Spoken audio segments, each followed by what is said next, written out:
Excuse me if I sound a little bit weird right now, but I have a little bit of a cold. But anyway, let's get into the video. So my issue is with luminosity masks these days, and I have Lumenzia right here, and what my issue is basically getting a good selection between two layers that have very different brightness values. Um, So what I mean by that is you have the sky, which is dark, the clouds, which are bright, the foliage, which is dark, and the highlights in the gravel, which is bright. So when you go ahead and like say you want to go lights two, well, that gives me a good selection of the highlights, but it also darkens the sky. You can also go in and go into color conversion and just bring that up, but I find that it doesn't work all that well. I find that it gets a little bit what's the word? Not crunchy, but a little bit kind of it's not smooth. So what I've done is I've made an action that blends two ambient layers together, and it does so in a way that gets it to where the masks have a very defined edge, but they're also smooth. It's very weird to describe, but like imagine if you could automate the pen tool to do windows and exteriors and stuff like that and getting highlights and stuff like that. So like if I went and pen tooled all this, it would take ages.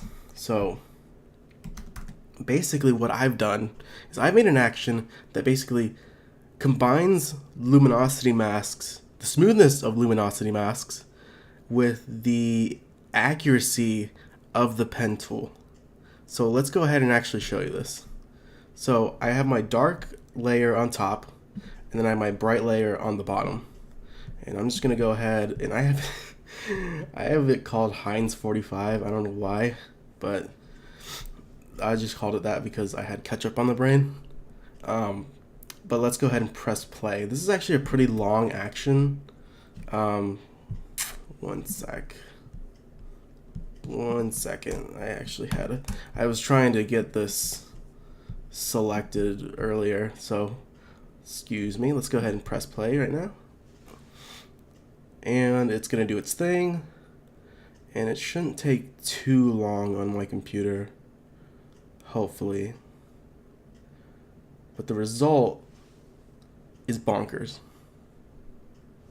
So there's the result, and it look like in my eyes it looks unnatural, but I know that a lot of you guys out there really like this look, and I've been trying to emulate it so much to where I lose sleep. So I've even asked outsource editors if they can send me like a PSD of their working file just so I can get an idea of what they're doing, and it always gets lost in translation, so that never works. But I've figured it out. See, like getting the ceiling really nice and bright looks great, getting the freaking sky to look dark, getting all these highlights to look dark. It like look at this. It's such a perfect selection. It's so crazy. Okay, let's stop getting a little bit giddy. But it blows my mind that I figured this out because it was actively making me crazy. So, um, let's go ahead and actually look at the mask real quick. This is the mask, and as you can see, it's getting that sky really dark, but it's getting all the shadow detail perfectly white, but it's also getting those transition areas to be kind of like a neutral gray, so it doesn't blend it too much. So you see all these edges and everything like that. It's getting all this shadow detail perfect, and it's feathering out into the darkness.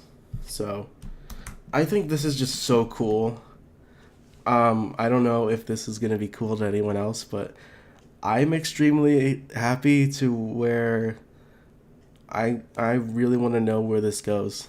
So I think I can actually do something pretty good with this. I know it's definitely going to change a lot of HDR blending workflows out there, because I've been trying to get that bright look with the really crisp window views. This might be the answer to that for people who don't want to outsource. Just just think about that. So that's pretty much it. Enough rambling on about it. I'm just super excited. Um, anyway, guys, take care.